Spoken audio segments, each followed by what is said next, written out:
Under a walk-in cooler, phone buzzed against my ribs. Lorraine, my disabled brother's care home director. 4 months unpaid, she said. 30 days to eviction. My wife Meghan ran our repair company's books. Her hard drive smashed with a hammer. Swapped the controller board in my garage. Powered the platters. One folder, payroll actual. Heat crawled up my neck. 3 years of her secrets. To understand what Meghan stole, you need to know what I built and the promise that started everything. Please subscribe and share where in the world you're watching from right now. Your support keeps these stories coming. The van cost me $1,200.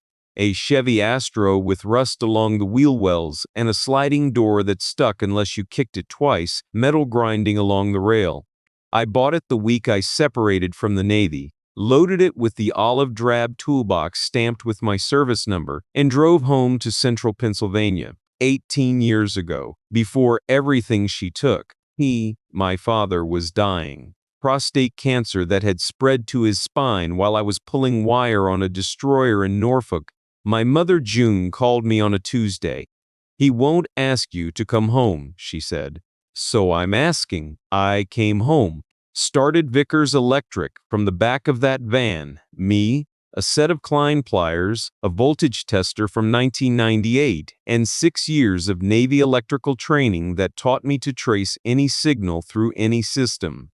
First year, I cleared $19,000 servicing restaurant walk-in coolers and grocery store compressors. Second year, 31. By year 5, I had 2 employees and contracts in 2 counties.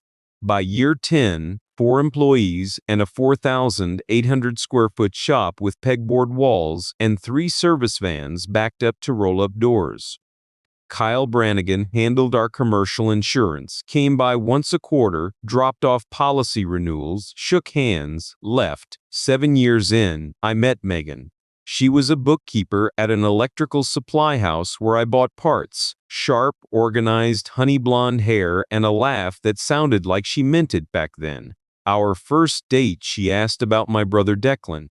Declan was born with Down syndrome, lived at Sunridge Residential, collected John Wayne DVDs, and couldn't balance a checkbook or fight a legal battle or protect himself from anyone. Meghan wanted to know his favorite movies, what made him laugh, whether he liked visitors. She drove out to Sunridge with me the following Saturday and sat with him for 2 hours watching Rio Bravo. I thought I'd found someone who understood. 3 months in, she organized our home office while I was on a service call, every file labeled, every receipt sorted.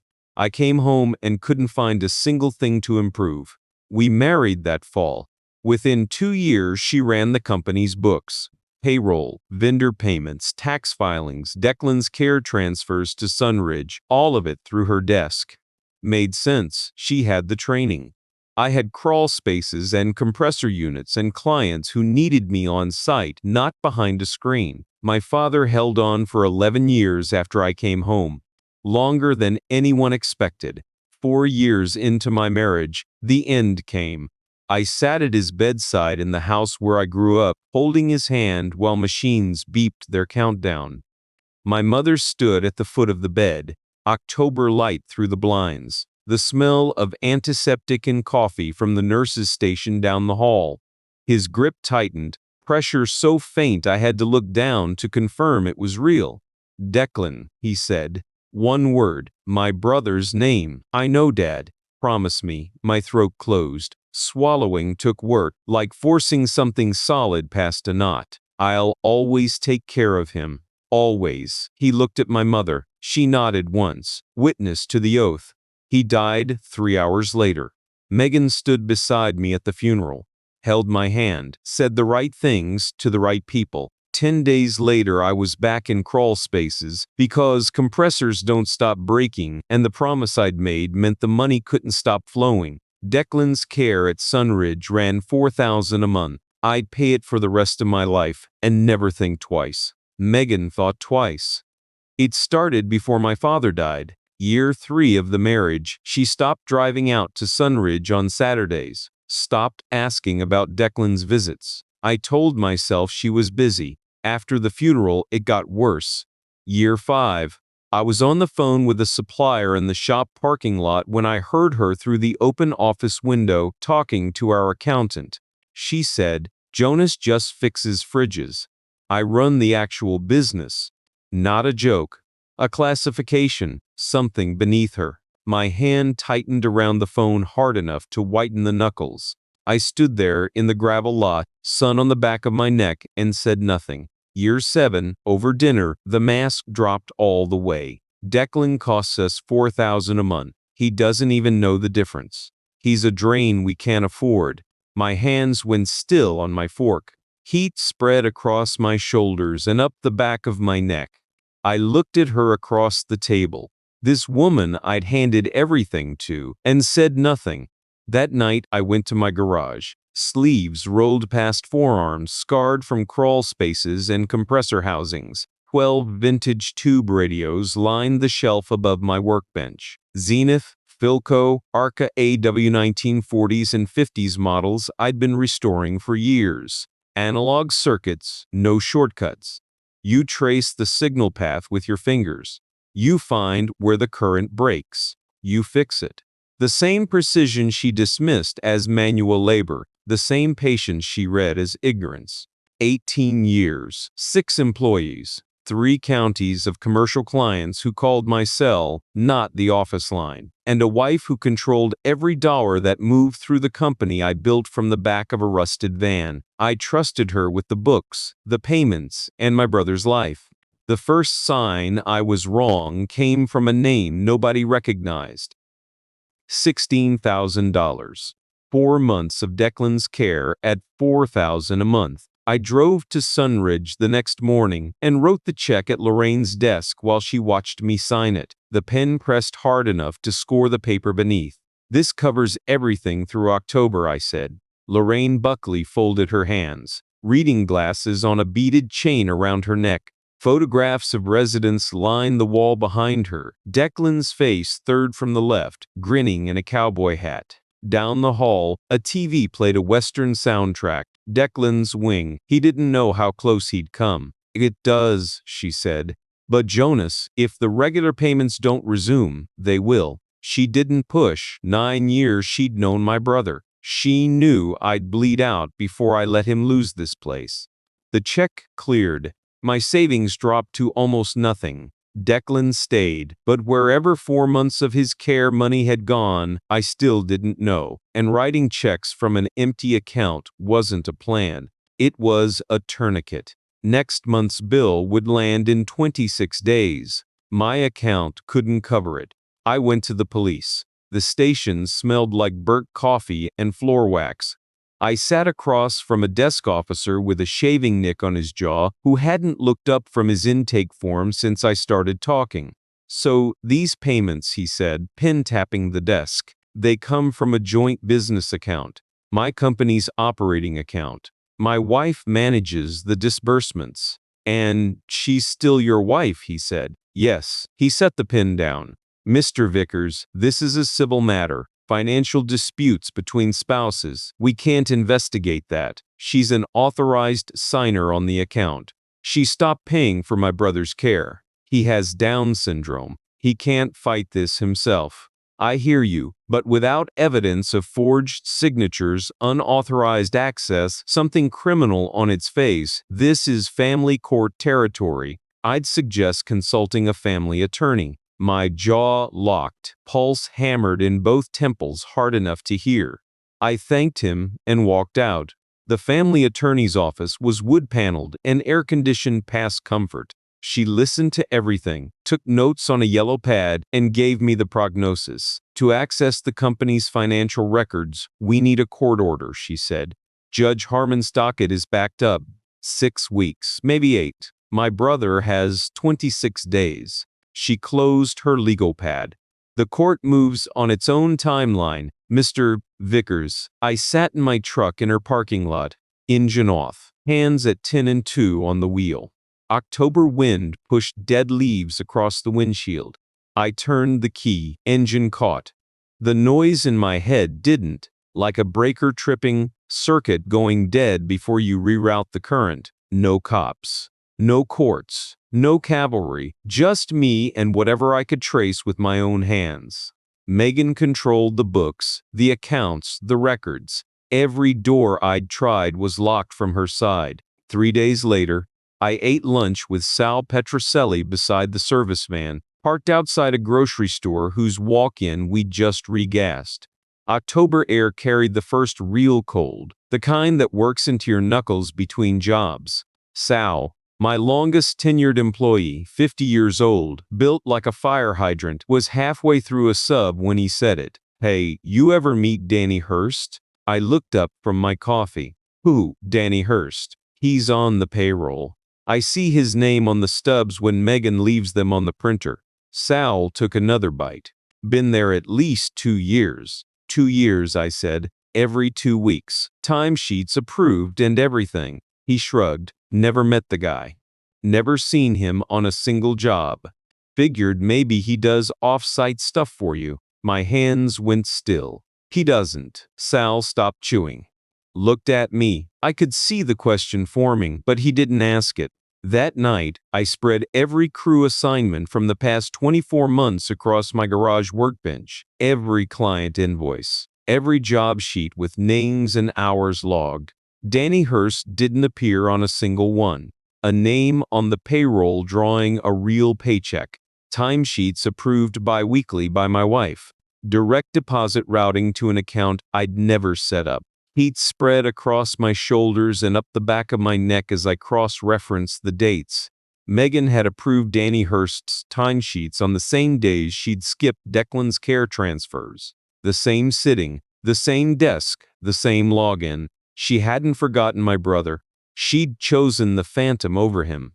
A phantom employee was damning enough, but the hard drive she smashed held something far worse than a second set of books. I asked her that night, kitchen table, coffee cups between us, overhead light too bright. I kept my voice level. Declan's care home called me. 4 months of payments never went through. Meghan set her cup down. Gym clothes, hair blown out, nails in neutral polish, just done. She tapped the ceramic once. "I sent those checks, Jonas." "You didn't." I called the bank. "No transfers since June." Those pale blue eyes went flat. She leaned back in her chair, my kitchen, my house, and crossed her arms. "He doesn't even know the difference. You're too emotional about this." Something tightened behind my sternum. "He's my brother, and he costs us $4,000 a month for a room he can't appreciate." She picked up her cup again, not a tremor in her fingers. "Maybe it's time we had a real conversation about priorities." I stood up, pushed my chair in, said nothing, walked out. The next morning I drove to the shop, unlocked the front office, went to Meghan's desk. The computer tower sat under the desk where it always had. I pulled it out. The casing was dented on the left side. Dust in the dent marks. She'd done this days ago, maybe weeks. I turned it over. 3 impact marks. Deliberate, grouped hammer strikes aimed at the hard drive bay. I opened the access panel. The controller board was cracked through, components sheared off the PCB. She'd split the circuit board but missed the sealed platter assembly. She didn't know the difference between the electronics and the storage. Breaking the board didn't break the data. I carried the drive home that night, cleared the workbench in my garage, pushed the 12-tube radios aside to make room. Zenith, Philco, Arca A, the same 1940s circuits she dismissed as manual labor. I angled the soldering station light over the work area and pulled up the model number. Seagate Barracuda, 2TB 7200 RPM. Ordered a matching donor drive online. Same model, same firmware revision. 2 days later it arrived. The swap took 40 minutes. Clean grip, no wasted motion, micro screwdrivers, anti-static mat, controller board from the donor onto the damaged platters, seated the connectors, the click of each pin finding home, USB to SATA adapter into my laptop. The oscilloscope hummed on the bench beside me. The drive spun up, read light flickered green. The whir of the platters filling the garage, that moment before the signal comes through. She'd wiped the directory tree before going after the hardware. Deleted the files, then smashed the board. 2 layers of destruction. Recovery software rebuilt the deleted file structure in 3 minutes. Directories reassembled on screen, and there it was, a folder labeled Payroll Actual. Meghan's second set of books, 3 phantom employees, including Danny Hurst, fabricated W-4 forms. Direct deposit routing to accounts I'd never authorized. Sal was right. The payroll was manufactured, systematic, bi-weekly, 3 years running. I sat in front of the laptop and kept scrolling. A scanned document loaded, PDF format, county recorder watermark. A quitclaim deed for our house. The house I bought, rewired, renovated with my own hands, transferring full ownership to Meghan Vickers. My signature at the bottom, except I'd never signed it. I read the line 3 times. Same result. Cold hit first. Not temperature, something deeper. Blood pulling away from my hands, pooling somewhere behind my ribs. I enlarged the signature. The stroke pattern was close, but the pressure was wrong. Too even, too careful. Traced, not written. She wasn't skimming. She was taking the house. I kept scrolling. Another folder. LLC formation documents. 2 shell companies registered in Harrisburg. Co-signer on both, Kyle Brannigan, our insurance agent. The man who stopped by the shop every quarter, shook my hand, asked how business was going. His signature next to Meghan's on every filing. Transfer receipts showing phantom payroll flowing into these LLCs. 3 years of coordinated theft. Not skimming, not carelessness. A plan. Meghan and the company's own insurance agent building the architecture to take my house, my business, and leave me and Declan with nothing. I closed the laptop, walked out of the garage to my truck in the driveway, sat behind the wheel with the engine off, October cold seeping through the windshield. My fists locked on the steering wheel until the knuckles went white, jaw clamped so tight my molars ached. The house lights glowed through the glass. She was inside. Nobody to stop me from walking through that door, laying every document across the kitchen table and watching her face. 10 minutes I sat there, breathing through my nose, counting seconds between exhales. Then, I stepped out of the truck and walked back inside without a word. She planned to take the house, the business, and my brother's home. I had 3 years of her records. Now I needed someone who could follow every stolen dollar and prove it. Quinn Urbanek worked out of a second-floor office on Market Street. Banker's boxes against every wall. A whiteboard covered in account flow diagrams from someone else's disaster. Former fraud examiner for the state attorney general.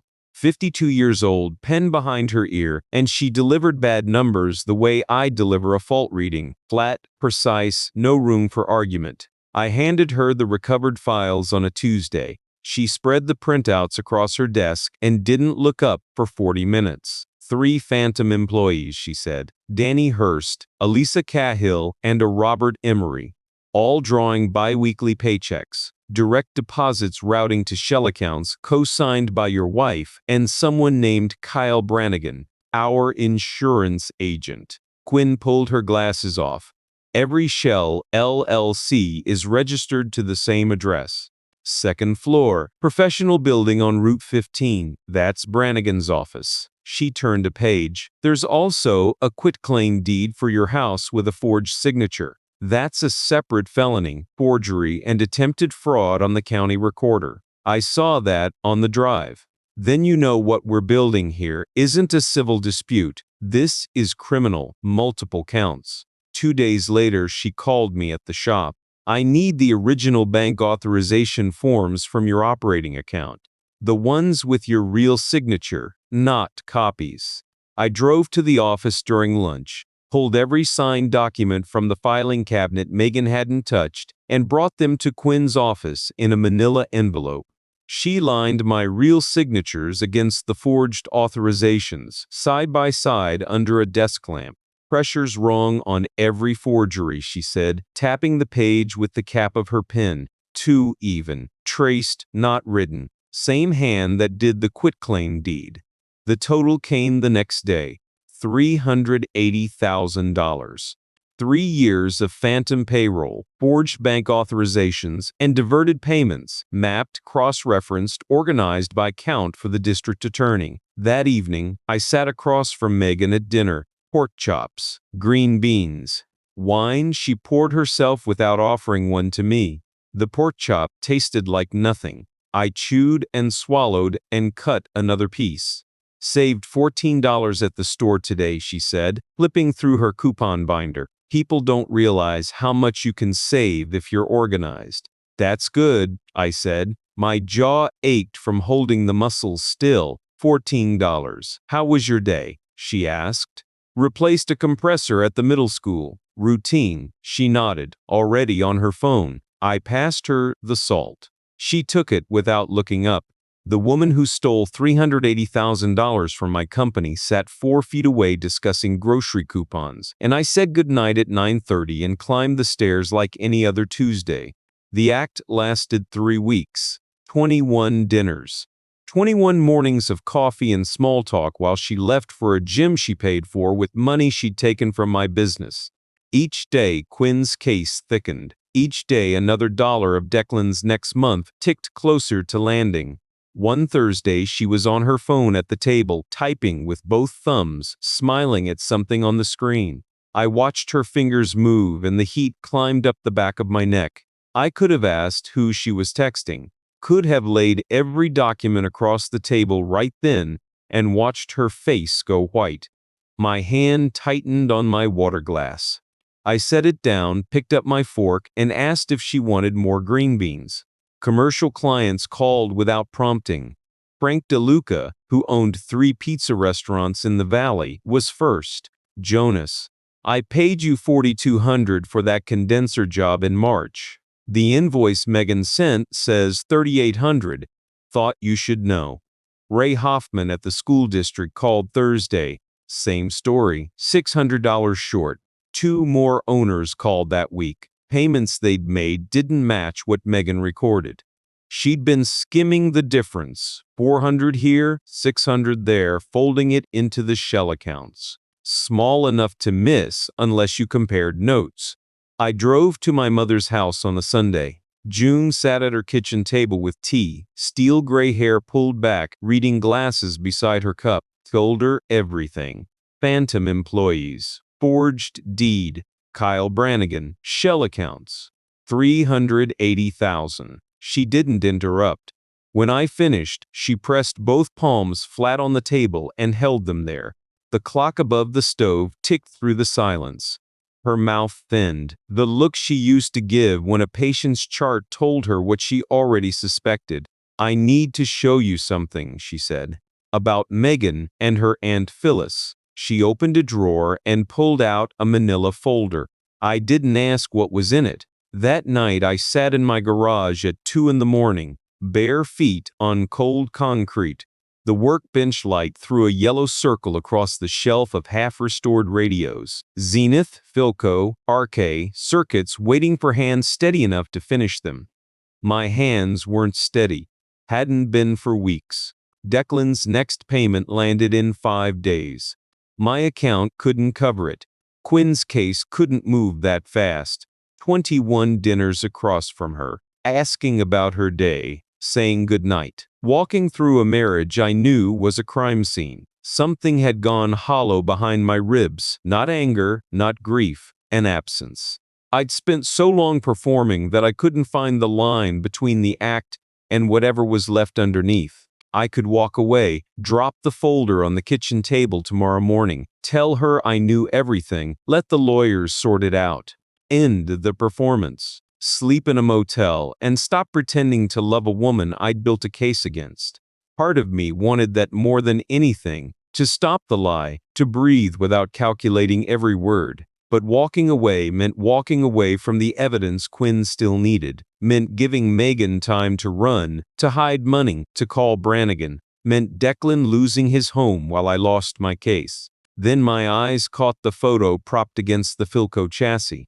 Declan at Sunridge's 4th of July picnic, grinning under a John Wayne cowboy hat 2 sizes too big. Paper plate in his lap. Not a worry behind those eyes. She called him a drain. She cut off his home to fund her exit, and he sat there grinning because he trusted the people in his life to protect him. My breathing slowed, hands unclenched, one finger at a time. I reached forward and straightened the photo against the chassis, pressing the edge flush. Quinn's evidence package was prosecution ready. Tomorrow I'd sit across from Meghan one last time, but this time I'd bring the folder. I arrived at the shop at 6:30, October light through the front windows. Dispatched the crews by 7. By 7:15, the building was empty, just me, the hum of the HVAC system I'd installed myself, and a manila folder on Meghan's desk. My mother's car was already in the lot. She had her folder. She'd wait for my text. Her chair, her desk. I sat where she'd sat for 9 years, facing the door. Sleeves rolled past forearms scarred from crawl spaces. Folder open in front of me. Quinn's evidence organized by count, the same way Meghan organized her coupon binder. Tabs, labels, cross-references. My hands rested flat on the laminate, palms down. No trimmer, not anymore. My pulse ran steady, 62, 64. I'd counted, I waited. She walked in at 8:12. Gym bag over one shoulder, travel mug in her left hand, phone in her right. Hair blown out, nails fresh. She stopped 2 steps inside the door. "Why are you at my desk?" I didn't stand. Closed the door. Something in my voice made her set the gym bag down. She closed the door, crossed her arms. She assembled the practice smile, the one she wore for vendors and accountants and husbands she was robbing. "Look, if this is about the care payments again." "Danny Hurst," I said. The smile held. "What?" "Lisa, Cahill, Robert Emery." I turned the first page toward her. 3 employees on my payroll who don't exist. Fabricated W-4S, direct deposit routing to shell accounts you and Kyle Brannigan opened together. Her arms uncrossed. One hand went to the desk edge. The gym tan couldn't hide the color draining from her wrists. "I don't know what you think you." $380,000. I turned another page. 3 years. Quinn Urbanek, forensic accountant, former fraud examiner for the state AG, mapped every transfer, organized by count for the district attorney. Color left her face in patches. Forehead first, then cheeks. The travel mug sat untouched behind her. "Jonas," her voice dropped. "Let's not. We can talk about this. Whatever you think happened, I don't think. I know." I placed my finger on the next document. Forged quitclaim deed. My house. The house I bought, rewired, renovated, transferred to your name. My signature at the bottom. Except the pressure's wrong. Plady. Traced, not written. Same hand that forged the bank authorizations. Her mouth opened, closed. Nothing. LLC formation documents. 2 shell companies registered in Harrisburg. Co-signed by Kyle Brannigan. Your co-conspirator, the man who shook my hand every quarter while you funneled my company's money through his office. Keys. My breathing was even. Spine, straight against the chair back. 11 years of marriage. 18 years of the company. 4 days until Declan's next bill. You stole from my company. You forged my name. You cut off care for a man who cannot fight back. Each sentence landed in her silence. Declan sat in that room not knowing if he'd have a home next month, because you decided he was a drain. She gripped the desk with both hands, knuckles white against the laminate. The corporate vocabulary, the "here's the thing," the "let's circle back," all of it gone. Her mouth worked and nothing came out. Not denial, not explanation, not a single word she could use. Something loosened in my chest, not relief, not satisfaction. A knot I'd carried for weeks coming undone. I closed the folder. You forgot what I do for a living. I trace broken systems and find where the signal went wrong. You labeled the folder, Meghan, payroll actual. You kept records of your own crime. I reached into my pocket and sent the message. The front door opened. Her head snapped toward the sound.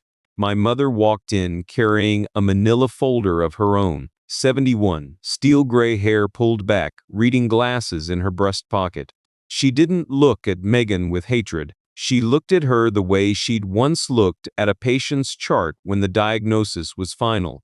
June set the folder on the desk beside mine. "Your Aunt Phyllis," she said, $20,000. 2 years of transfers from a 78-year-old woman's savings while you held her power of attorney. She opened it. Bank statements. Dates, amounts. I kept copies. I've always kept copies. Meghan's shoulders dropped. The last defense.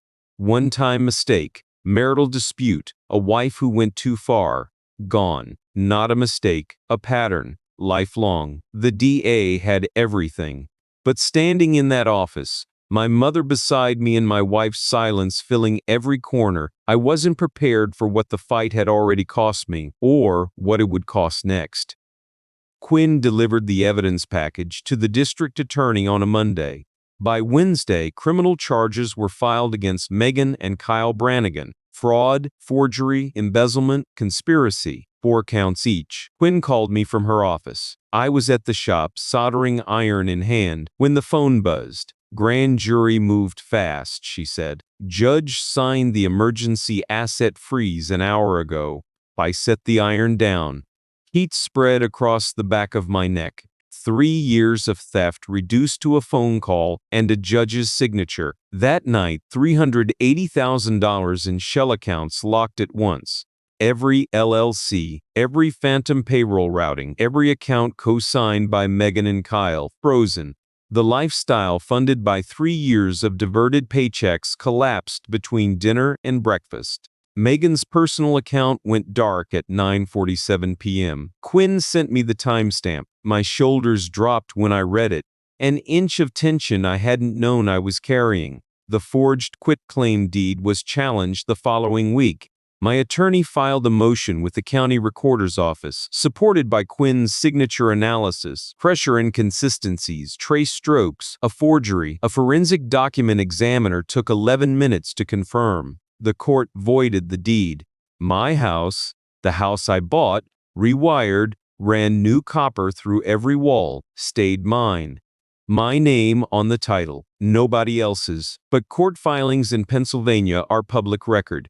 Kyle's wife, a woman named Andrea, I'd met twice at insurance industry dinners, found out about her husband's involvement with Meghan the way everyone else did through the county court's online docket. The charges listed them as co-conspirators. The shell account documents showed their co-signatures. 3 years of coordination laid out in black and white. Andrea filed for divorce 4 days later. The state insurance commission moved within the week. Criminal fraud charges trigger automatic license suspension. Kyle's commercial license went dark. The office on Route 15, the golf trophies, the framed certificates, all of it frozen pending review. 6 months later, when both pled guilty, the suspension became revocation. 10-year industry bar. His name went into a national database of revoked agents. Every state, every carrier, every firm that might consider hiring him. Finished. The community didn't need instructions. Details spread through the sane commercial network I'd spent 18 years building. Restaurant owners, grocery managers, school district supervisors who'd paid invoices that didn't match Meghan's books. Frank DeLuca stopped ordering from the supply house she'd used. Ray Hoffman, at the school district, pulled his references. Sal mentioned the rest between jobs, casual as a weather report. Saw Meghan at the diner on 5th last week, he said. She sat down, ordered coffee. 2 women at the next table, gym friends I think, picked up their checks and walked out. Didn't look at her. He tightened a bolt and kept working. I said nothing. But the image stayed.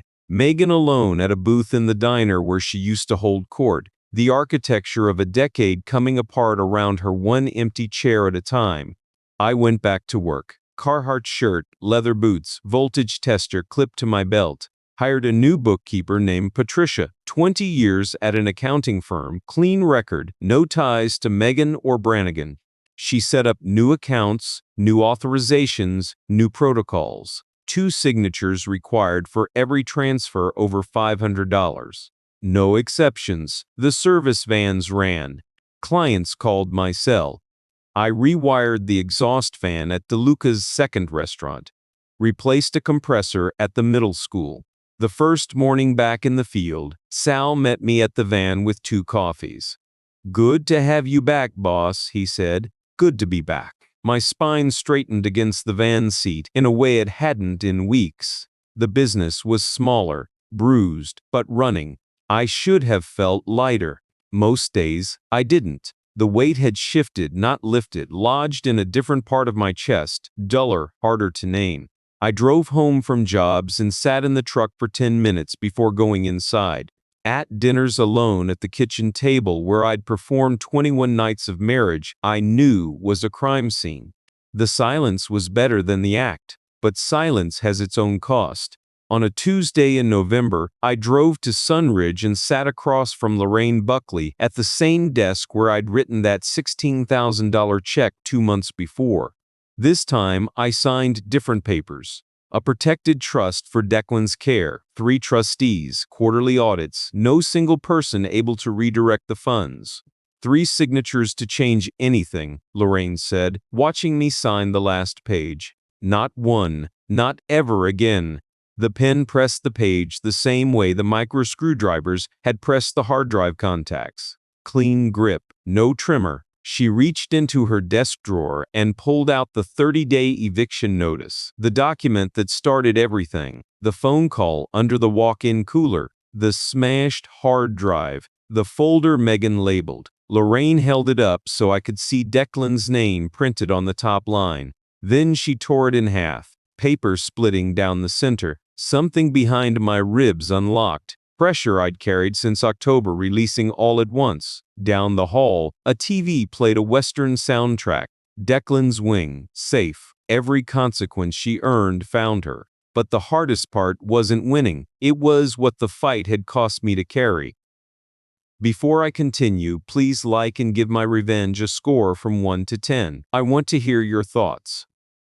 6 months later, Declan safe at Sunridge, Care Trust funded, 3 signatures required to change a dime. Vickers Electric running again. Smaller, leaner, Patricia keeping clean books. My days back in crawl spaces and compressor rooms where I belonged. The weight didn't vanish. It sank, lower, duller, lodged, somewhere behind my stomach. That 2 a.m. question in the garage.